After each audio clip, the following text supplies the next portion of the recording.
commencer, c'est de trouver les poissons qui sont actifs avant que le soleil se lève.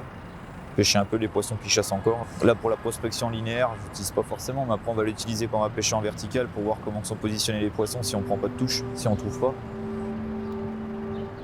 Mais là, pour l'instant, autant battre un peu de terrain comme ça le matin, là.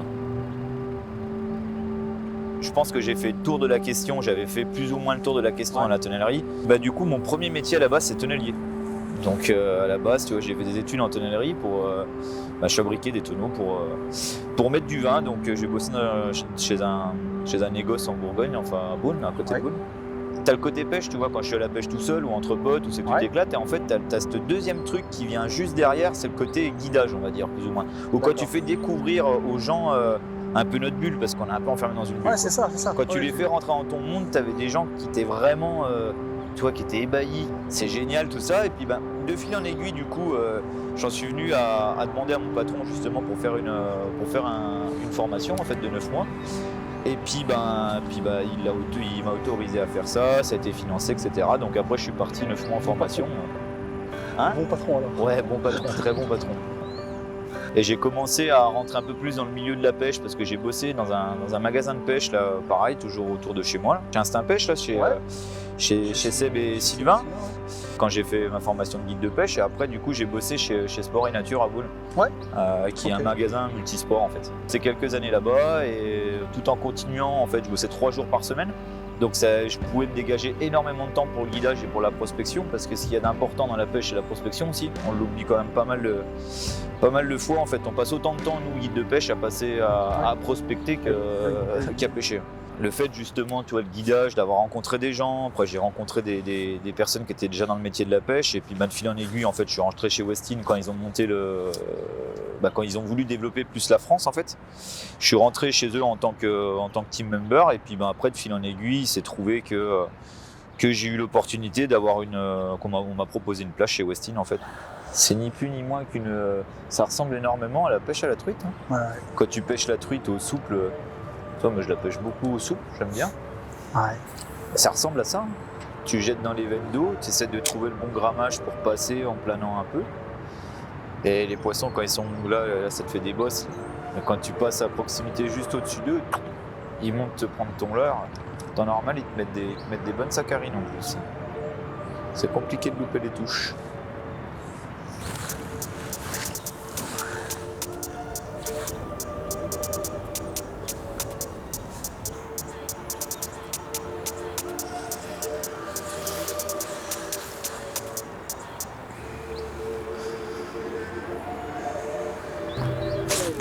Et hop, pas mal ça.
Tendu ? Ouais, je pense pas que ça incende ça par contre.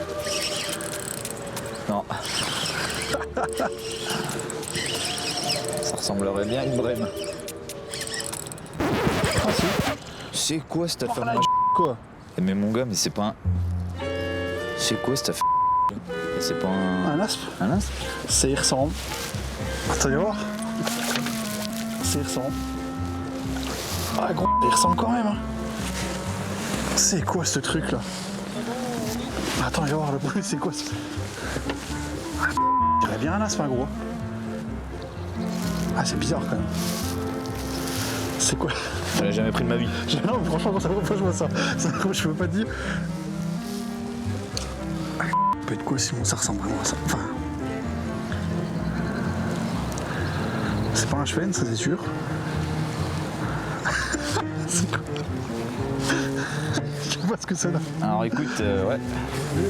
Ah non, mais c'est pas un chêne, c'est sûr. Hein. Et puis au combat, ça s'est tapé quand même. Hein.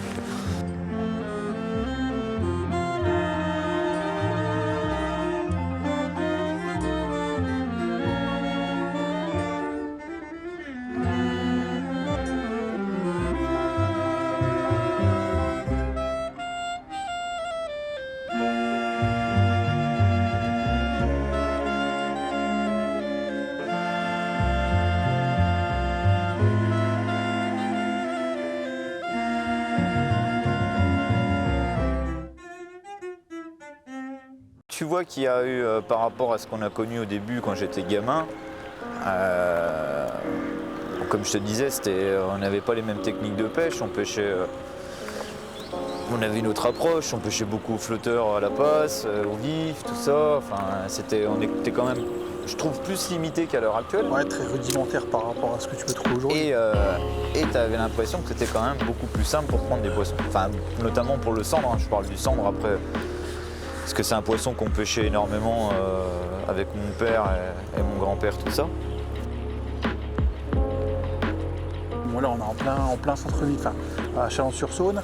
Enfin, du brochet, ça devient compliqué. Quoi. Ouais, ça devient compliqué parce que aussi, bon, après, tu as aussi, ce qu'il ne faut pas oublier, c'est qu'on a pu, tu vois, dans le temps, quand il y avait une crue, la crue, elle restait pendant un paquet de temps. Hein. C'était pas maintenant, tu as un coup d'eau, l'eau, elle monte, 2 jours après, elle redescend aussi vite hein, qu'elle est montée.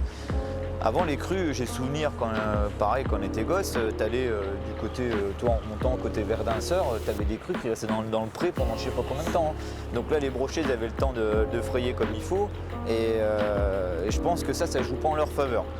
T'as certains secteurs, toi sur la Saône, quand tu remontes plus haut, où tu as des darses ou des choses comme ça, ou des zones qui sont parfaites pour la reproduction du brochet. On voit quand même clairement qu'en ce moment, il y a quand même la population de brochet elle a quand même bien remonté en Haute-Saône, tout ça. Elle remonte, ouais. Et sur les secteurs de Saône, quand même un peu plus bas, notamment du côté de Mâcon, hein, tu vois, si tu redescends un peu plus bas, direction Lyon, et il y a des populations de brochets qui se refont, ou ça se reprend, c'est plus régulier. Ou... Et sur le Rhône, on en entend parler aussi, hein, c'est régulier maintenant qu'il se prend des beaux poissons sur le Rhône. Donc voilà, je pense aussi, bon, c'est un tout qui fait que, mais t'as eu le prélèvement à une certaine époque, les mailles, tout ça, il y a eu beaucoup de choses, alors j'espère que ça va s'améliorer au fur et à mesure. J'ai de l'espoir encore, et je pense on va peut-être arriver dans un créneau où ça va peut-être, il y a des choses qui vont avancer plus vite du moins. Et j'espère pour les futures générations, parce qu'autrement ça craint un peu quoi.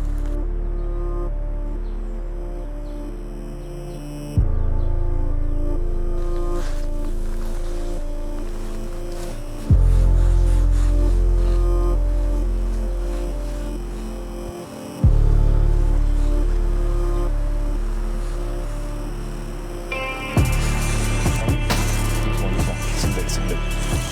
Regarde ton poulet.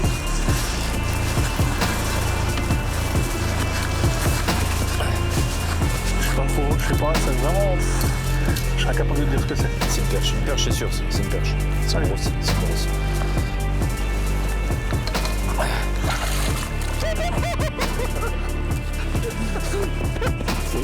Ah la plaquette! Qu'est-ce que je t'ai dit? Le placard! Elle est belle!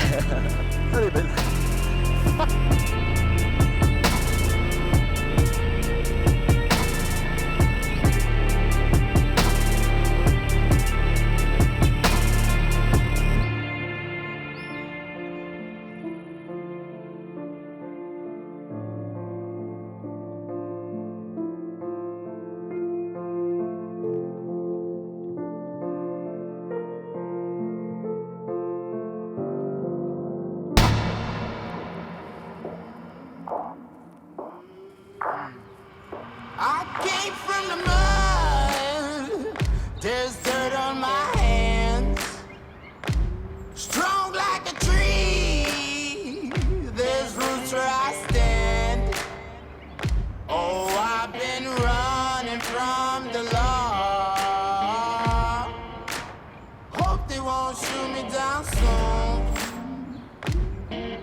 Prime sévère.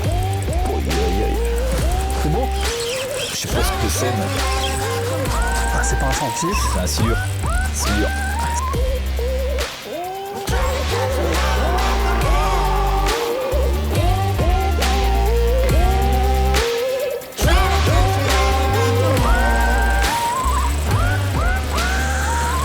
Qu'est-ce qu'on a?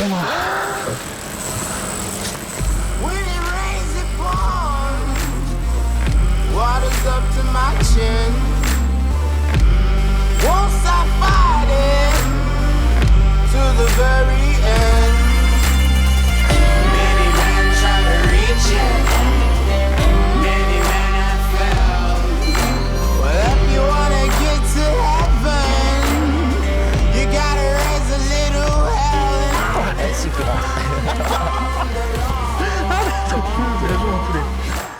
Ah, c'est marrant. Ah, écoute. C'est marrant. Ouais, c'est plaisant le combo, il s'éternise pas trop. Non. C'est la bonne taille, on va dire. Il faudrait pas plus là. C'est ça. Hein? Ouais. Attends. D'accord, tiens.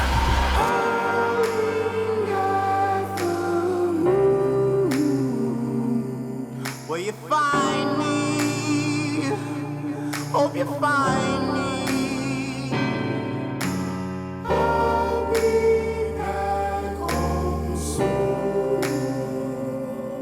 When the sun rises, when the sun Premier contact, ça a été vachement parce que tu es issu d'une famille de pêcheurs. C'était Ouais. voilà, avec ton père, le grand-père. C'est ça. Voilà, Moi, toi, c'est chez nous, c'est vraiment ça. c'est pêche, chasse et champignons, tu vois, c'est à peu près ça. La quoi. chasse et Enfin, moi, pas de La chasse, mais cueillette, la chasse. pas forcément chasse parce que mon père a arrêté de chasser pendant des années. Puis moi, c'est pas trop le truc qui m'intéresse. Mais ce côté nature, tu vois, d'aller aux champignons, etc., Ouais. me promener. C'est la pêche, c'est ça. Il y a des coups. Quand je suis en guidage, t'es là pour bosser, donc t'as forcément du monde. Par contre, il y a des coups, j'ai besoin de couper, où je pars tout seul à la pêche. Et j'ai absolument envie d'être avec personne. Parce que t'as besoin de retrouver ce côté un peu solitude, nature, être tranquille. Quelque chose qui m'a vraiment marqué, c'était la prise d'un brochet quand j'étais gamin. J'ai mimé un peu la scène, en fait, mon père en avait marre que j'étais tout en train de lui casser les... Tu vois un peu. Je comprends. Ouais. Ah, tout ça, Et pareil. du coup, il me dit, prends un lancer. Il avait un lancer télescopique, là, il me faut une cuillère au bout. Et j'ai ce souvenir-là, et j'avais fait un brochet de 95 comme ça. Premier C'est poisson. un hold-up. Premier brochet, quoi.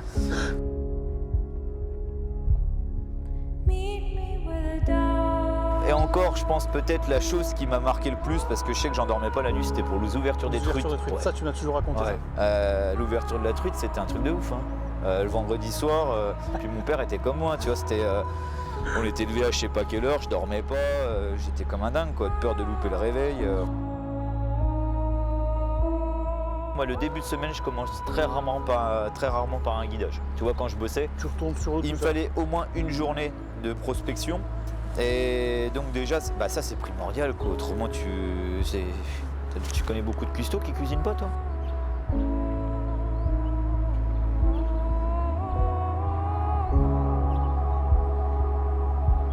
Tu sais, ce côté de besoin d'y aller, tu ressens le besoin d'y aller parce que c'est limite viscéral. Tu sais qu'il faut que tu y ailles.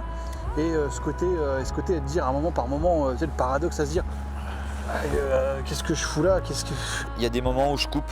Tu vois, maintenant, je m'oblige à rester. Enfin, je m'oblige. C'est pas ça. C'est le montant. Non, il y a des moments où il faut couper, où il faut penser aussi un peu aux autres et pas qu'à soi, parce que je pense que pêcheur peut être un peu personnel par moment, tu sais, quand on est dans notre bulle. Qu'est-ce que je fais là? Pourquoi je suis à la pêche? Pourquoi tu te poses comme tout le monde par moment. Ouais, oui, j'ai eu une époque où je me le suis posé énormément, et là j'en ai parlé avec un ami qui est pêcheur, qui est pareil, qui est passionné. Il m'a dit, je pense qu'il faut peut-être faire un break. J'ai fait un break de 3-4 mois où j'ai eu le besoin de me dire, le besoin de retourner au bord de l'eau. Mais tu vois, le vrai besoin, quoi. Celui où tu dors pas la veille. Parce que ça m'arrive encore. Il y a des coups, notamment quand tu as les crues, là, quand je sais que la saune elle est en train de monter et que tu te dis, demain ça va être la guerre, machin. Mais je suis comme un lion, moi je dors pas de la nuit. Ouais, tu t'étais. T'as ce côté. À 36 ans, toujours en train de. Pareil que pour l'ouverture de la truite quand j'étais gamin, quoi. Je suis excité comme une puce. Pour en revenir à ce que tu disais, pour mixer un peu tout le truc. Donc j'ai su, quand j'ai fait le break, je suis reparti plus progressivement, savoir à quel moment qu'il fallait que je coupe un petit peu, que je freine. Que je me force pas, savoir les moments où il faut que tu ailles à la pêche avec tes potes. Le jour que tu prends plus de plaisir à épuiser un poisson de quelqu'un ou t'éclater au bord de l'eau, faut mettre les cannes dans le garage et faut arrêter. Je pense qu'à mon avis, il en manque un bout.